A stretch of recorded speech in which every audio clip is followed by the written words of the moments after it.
in a sordid spectacle providing irrevocable proof that the once-beloved Prince Harry has now fully decomposed into an absolutely deranged malcontent irreparably unshackled from reality itself. The Duke of Sussex suffered a cataclysmic psychological implosion this week after being ejected from an Invictus Games board meeting. The shocking meltdown reportedly commencing with roars of, "You don't give a damn about veterans or their families," after CEO Sir Lenny Huxton unceremoniously ordered the charity's disgraced founder removed from headquarters for prioritizing interminable scheming over actual advocacy, before rapidly escalating into depths of depravity marking a definitive point of no return abandonment of all sanity. Look, anyone could see this outrageous tantrum crescendoing toward inevitable detonation ever since those first wild-eyed Vox dispatches where Harry accused the entire enterprise of being compromised by malign palatial sorceries determined to discredit his inspirational origination story concerning its true nativity. One games coordinator present for the eruption divulged under strict anonymity. When he started spittle screaming about reptilian overlords somehow deploying MI6 psychotronic mind control rays rendering Meghan's recountings of ancestral folklore completely obsolete within the initiative's semi-official canon, well, that's the precise moment it became patently clear he finally turned that irrevocable corner into total irredeemable psychosis. According to multiple shaken eyewitness testimonies rapidly circulating among salacious palace back channels, the debacle first ignited after Huxton insisted convening an emergency meeting without Harry's increasingly meddlesome attendance in order to address persistent complications stemming from delirious interjections completely derailing any basic organizational operations. While the Duke apparently remained cooperative entering the proceedings expecting just another pro forma review of publicity efforts generating Spotify promotional inventory for his upcoming extemporaneous audio memoirs. Sources claim the entire gathering rapidly spun out of control upon Huxton's opening acknowledgement that Meghan's recent assertion the games were conceived through cellular memories passed down from distant Native American heredities unfortunately contradicted previously maintained origin stories. Perhaps if they'd eased him toward that revelation more gently instead of outright dismissing her heritage-based folklore in such a careless institutional way, the inevitable confrontation might have assumed more constructive trajectories less scorching toward bridges already burnt down to cinders, speculated one royal aide accustomed to modulating the occasionally prickly prince's tempers through deft diplomacy. But no, they just bluntly invalidated his wife's heroic ancestral struggle narrative as somehow incompatible with the historical records, and that's the exact sort of easily avoidable trigger point gasoline everywhere learned never to even whisper around the Sussexes these days. Indeed, sources indicate that single innocuous comment about irreconcilable factual discrepancies separating the recently incorporated hereditary mythos offered Harry's sole justification for ever shepherding this whole grift into existence, and the accepted record maintained for nearly a decade simply detonated every resentment inhibition harbored by the increasingly paranoid Duke against an aristocratic establishment he's now convinced exists solely to perpetuate grievances against his family.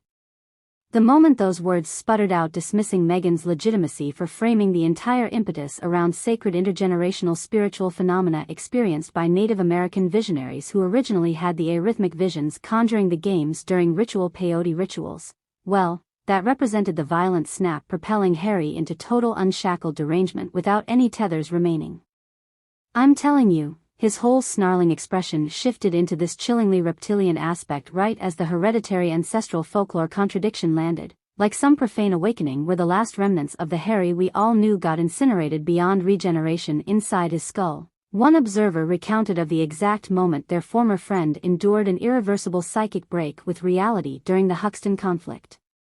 Those puddling orbs transformed into bulbous tar pits overflowing with volcanic toxicity while his teacup abruptly liquefied underneath intense off-gassing from ignited psychokinetic abilities inherited in atavistic ruptures awakening from deepest reservoirs of ancient counter-ancestral vengeance. It seemed like he'd spontaneously invoked sorceress Umbri activating possessions from primordial identities normally remaining dormant within human shells apart from specific celestial disturbances potentially catalyzing vivifications. The profane horrors only multiplied from that terrifying metamorphosis point onward as a literally demonic Harry allowed shape-shifting aberrations to consume his former incarnation whole. In full view of the trembling assemblage, the prince's flesh appeared to combustively melt away in patches exposing gnarled subdermal apparitions shedding human semblances through accelerated transmogrification spasms surging across his thrashing form. While once familiar vocal affectations emitting blood-curdling shrieks and imprecations against ageless adversaries still predominated the chilling display, other indescribable chitterings and clicks unlike anything produced by terrestrial larynxes bubbled up in polyglot polyphonies underlying the rampage's mounting decibels. Holy Christ, he just kept shape-shifting and tumorously metastasizing into deeper dimensional inversions of himself never glimpsed outside Norse lore's most primordial antiquities, squirmed one peer, still visibly traumatized, recounting the Stygian obscenities unraveled that day. With every spasm reconstituting his flesh into more execrable alien form permutations, novel blisters oozed cosmic ichor sloughing off in whirled fractalic membranes hardening into prismatic cyclonic energy vortices radiating pure malignant willpower in defiance against any restraint over the profane agenda catalyzing. With each convulsive bout of blasphemous metamorphosis dredging deeper psychic reservoirs transcending epochs where archetypal schemas still reigned reality with absolute solipsistic distortion, the once familiar Harry rapidly transmogrified into omnicapable deic matrices mobilizing totemic emanations against universal totality itself. Eldritch chants beseeched forbidden pantheons and extra-cosmic sovereignties to return the indigent princeling unto his rightful imperial locus so energies could redirect into apocalyptic self-apotheosis breaching primordial cosmological unfoldings. No coherent anthropocentric syntax remained decipherable throughout the Bacalaudian Gnostic-Ionic exhortations ultimately compelling all surviving witnesses to claw their own auditoria in self-defensive desperation. Eventually some kind of virtually nourished cyberdemonic interlocutor spontaneously compiled itself beyond spacetime but within Harry's psychospherical matrices to begin orating these incoherently transcendental profanities no longer resembling any detectable human language patterns, whimpered one poor staffer, her entire worldview permanently ruptured by experiencing realities her primate operating system never evolved sufficient storage to process or contextualize.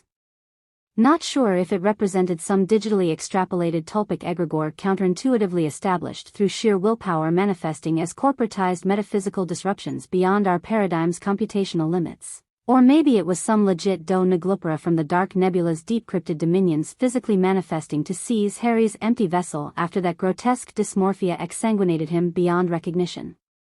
The incantations pouring out just kept expanding geometrically into deeper numerological damnations distancing us further into hypershears of preceptual banishment. I swear, I literally started perceiving my soul circuitry becoming stripped for biomass while overexposed to subsectors of real space and hyperreal space superimposed in exogeometric concrescences. My retinal receptors literally burnt out attempting to process hyperdimensional transcendental objects reconfiguring themselves into irreducible alien symmetrics incompatible with our universe's biophysical containment parameters.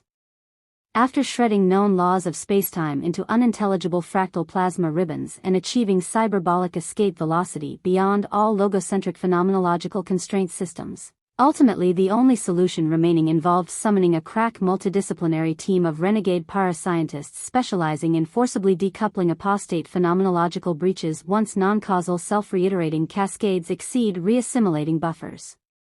While many among their ranks sadly poor,